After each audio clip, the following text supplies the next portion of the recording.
皆さんこんにちは。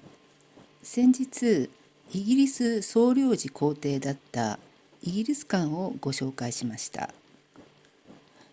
横浜のこの界隈には他にも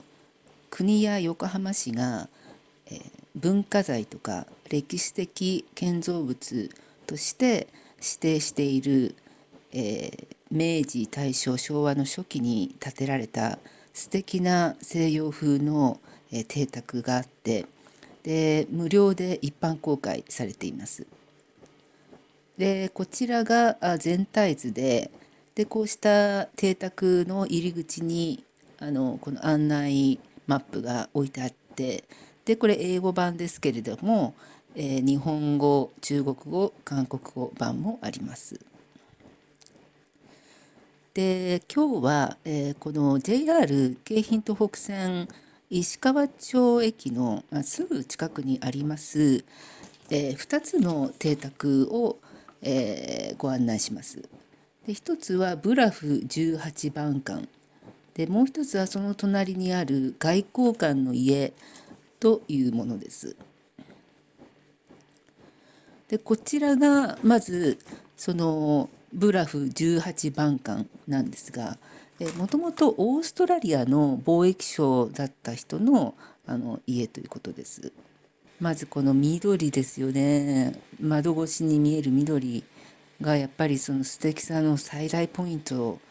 だと思います。で、この駅からすぐ近くなんですが、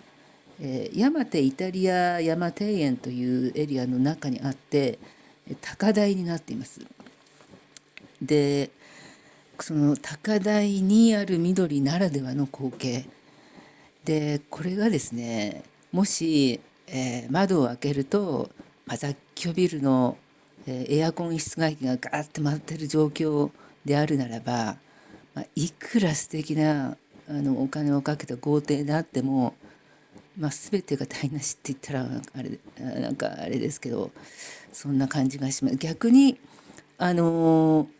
かなり築古の家であってもちゃんとメンテナンスしていれば、こういうロケーションこそが、素敵さを醸し出し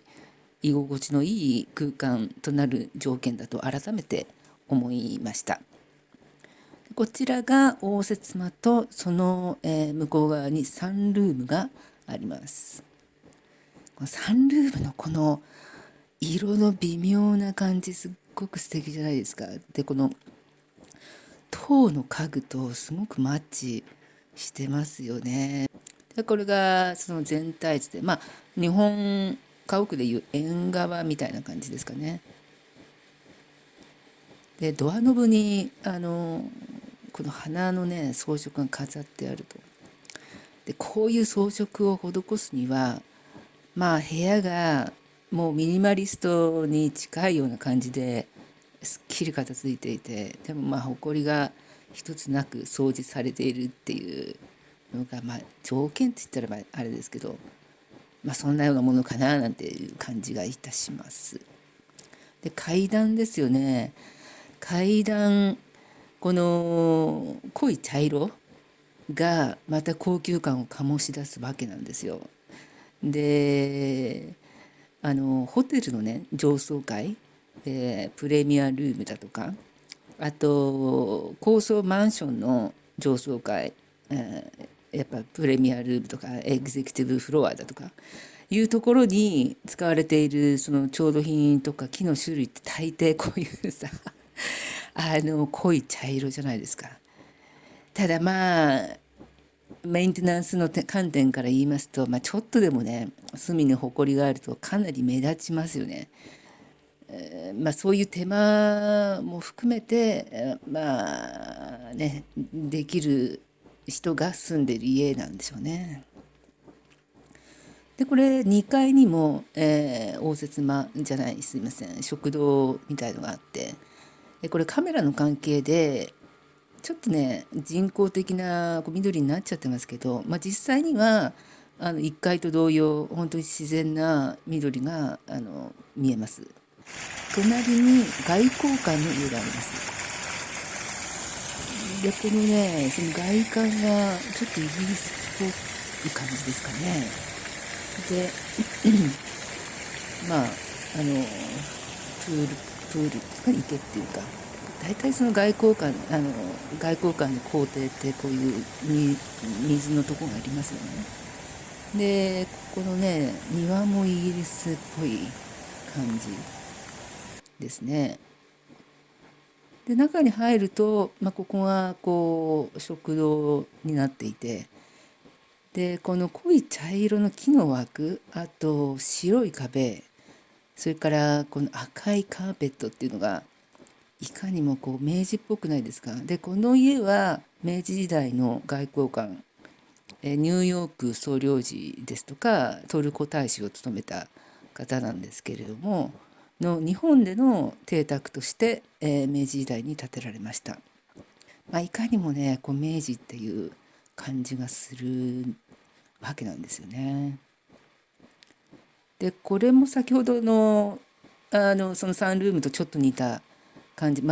これはもうちょっと大きいサンルームでこう人がこう集って話せるようにもなってます。お家を建てる時にウッドデッキってすごくこう素敵で、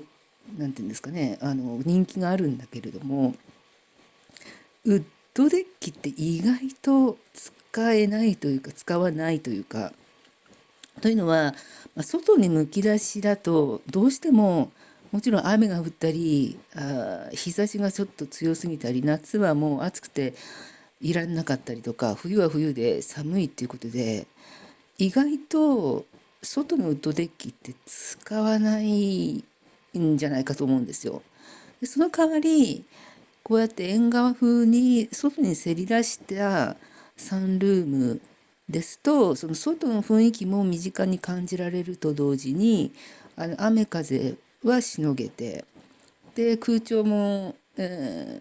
整えれば暑くも寒くもなんか快適に過ごせると。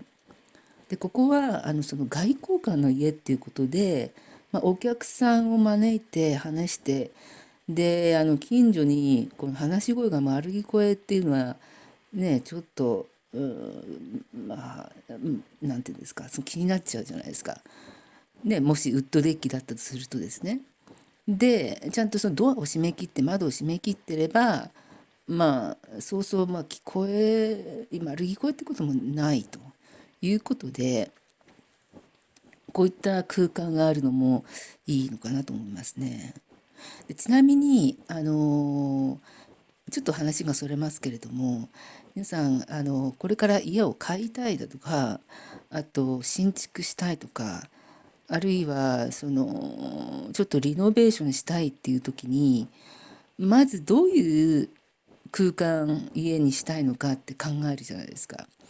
で、どこのハウスメーカーとか、あるいはどこの、場所にするとか全然決まってない段階ってありますよね。これからそれをこうイメージして決めるという時に、そういう段階でまず住宅展示場とかモデルルームとかに行っちゃうと、もうね名前住所電話番号年収とかね、そういうその個人情報をやたらまず書かされるわけなんですよ。で向こうはもちろん営業なので、すごい営業トークがわーって始まっちゃって、まずはね住みたい家のイメージ作りをしたいのに、なんかそれをすっ飛ばしていきなり営業段階になっちゃうんですよね、そういう住宅展示場とかモデルルームに行くと。なんだけどこれは横浜市とか国が指定した文化財であり歴史的建造物として無料で公開されているので、そういうもちろん営業っていうのは一切ありません。でそういったその公的機関が認定しているだけあって、やっぱり素敵さのポイントというのがポイントというものがあちこちにあるわけなんですよ。なので家を買ったりする前に、横浜市中区山手町というかなりの高級住宅街の中にこう自然に溶け込んでいる素敵なお家をまず見に行って、でちょっとイメージをこう膨らませるっていうのはかなりいいんじゃないでしょうか。でこちらがバスルームですね。でこれまたですね、このバスタブ、それから向こうにあるトイレの蓋がまたね木になっててね、でその給水塔がまた木だと。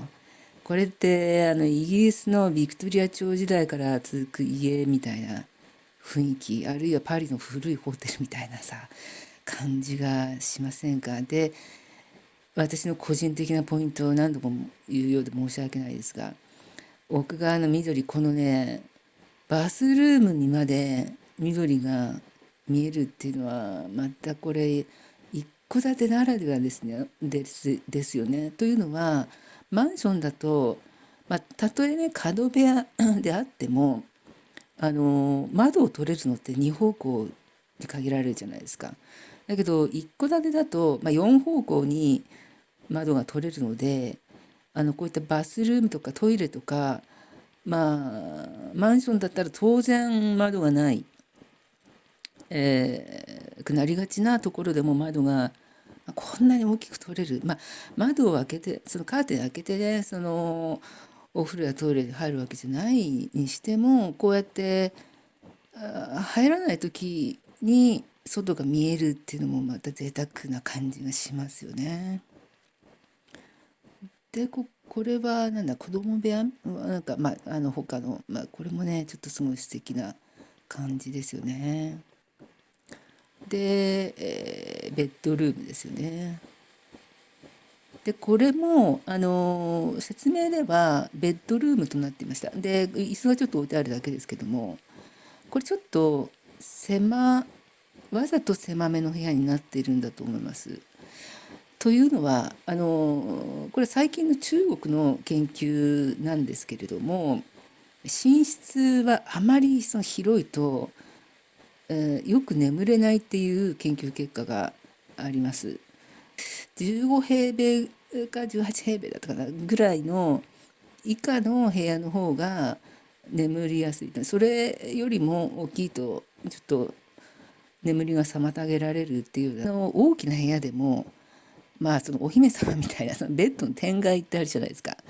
蚊帳みたいなそのカーテンが四方から垂れてるね、あれも多分あんまり大きい部屋だと眠りにくいからああいう風になってるんじゃないかなと思いますね。でこれは書斎ですね。ここもね角部屋で2方向に、綺麗な緑が見えるという感じです。で応接間に敷いてあったカーペット、もちろん古いものなんですがね、こういう感じも素敵ですよね。で日本人のね外交官だということで外にはちょっとした日本庭園風のコーナーなんかもあります。